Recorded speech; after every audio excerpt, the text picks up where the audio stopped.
one of the things that comes along with having an open head and an open ajna is this like proclivity to turn ideas and concepts around over and over and over again until like it just doesn't serve you anymore, right?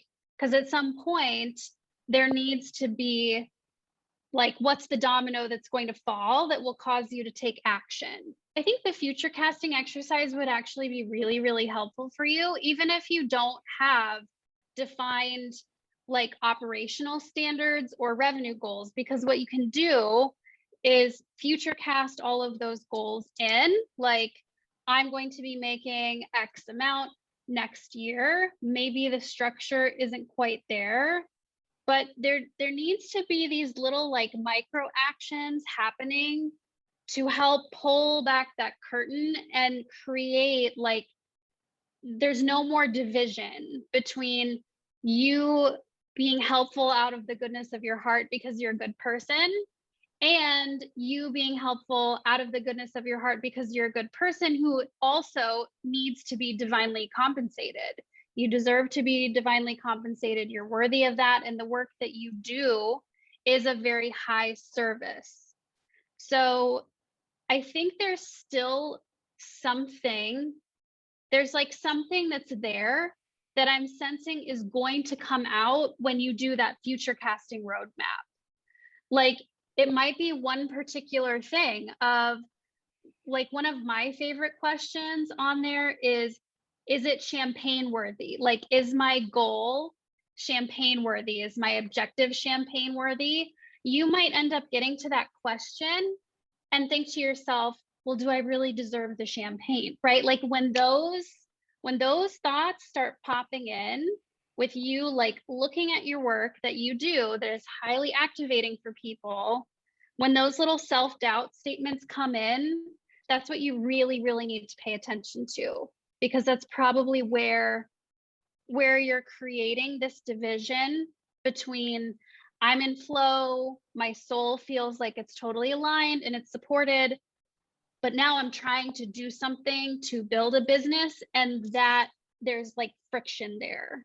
So like what's keeping you from being in that flow in your business? Well, it's interesting because I feel like I've had really similar conversations actually over the last week with other Mage Starchetypes around defining or redefining your own idea of success that is possibly independent of money. And so what I'm hearing is that in your self-concept, there's some like invisible wall or a curtain almost between all of the interactions where you're freely giving and all of the interactions where you're still freely giving, but there's the intent behind it of being compensated in some way. So that curtain needs to not exist anymore. Like if you want to view your business as hosting one big party for people, then that's the shift that needs to be there. You know, like I think one thing about this program in particular that might feel a little bit constraining is that I'm giving you like a particular template or model to follow if you feel like it's appropriate for your business. But the thing that really, really makes it work is infusing your own energy into it, right? So here's one funny thing about parties is you can plan the world's like coolest party. You can invite all the people that you want to invite, have a particular caterer, DJ, whatever, but you can't control the outcome of what's going to happen when people get there. Like all you can do is try to have the best time yourself, right? Your guests might not have an awesome time, or somebody might like break your favorite lamp, or somebody might get into an argument with someone else and then like leave, or you know, like you don't know, right? But as long as you're bringing that energy and that intention to the table and that willingness to like experiment and have fun and like create experiences that are going to open the door for other people to be in that same frequency, like that's that's really what matters. And I can also tell you from a lot of experience in just like showing up, you really, really cannot predict how people are going to react, what people are going to say, what kind of comments they're going to leave you. So you kind of have to be willing to take the good with the bad. And that's when like your goal of why am I doing this is so, so, so important. Like for me, my goal has always been, if I have changed one person's life with this for the better, then that is my objective. And so that kind of became cool. Can I do that again? Like with one other person? Can I do that again with one other person? So when I keep my eye on that prize, the shitty comments from people on Facebook, or like when tech things break, or like all the like weird stuff that happens, that affects my energy like less and less and less and less and less, because I've accepted like I can't control those things. I really can't. Like I would love it if my business was perfect, number one, but it's not. I would love it if tech issues didn't exist, but they do. I would love it if like all of these other things were like controllable, and if I could put out like a podcast or a course or something without having to like brace for some really like mean comments being made. But I can't, right? Like all I can do is show up with the intention of serving my goal. Like, how can I change one person's life for the better?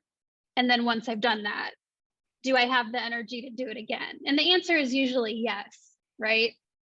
So what I would encourage you to do is, now that you have the concept, you've got to think about your why. Like, why are you the steward of this concept? And from there, I think you're going to get your answers about who you are as the soul CEO. And also, don't bypass your own needs. Like, that's a bit, I should have said that in the future casting video.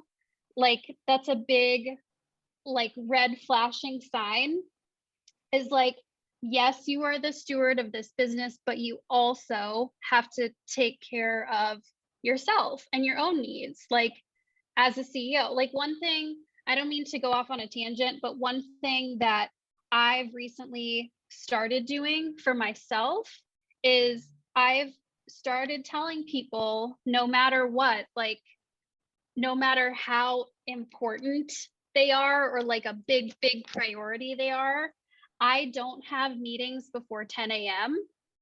because my morning routine is so necessary for me. And I'm usually in a very, very like deep, like fresh channeling state that early in the morning. And I don't want to disturb it. So even if that means that I have an important meeting that I really like, it's an emergency, I need to take it, but I have to push it off until next week because our availability doesn't work. Like I do that now, instead of being like, oh, well, okay, 8 a.m. is like, no, that's not fine for me. So you also need to define those boundaries too. Like what's okay and not okay with how you use your energy in bringing this vision forward.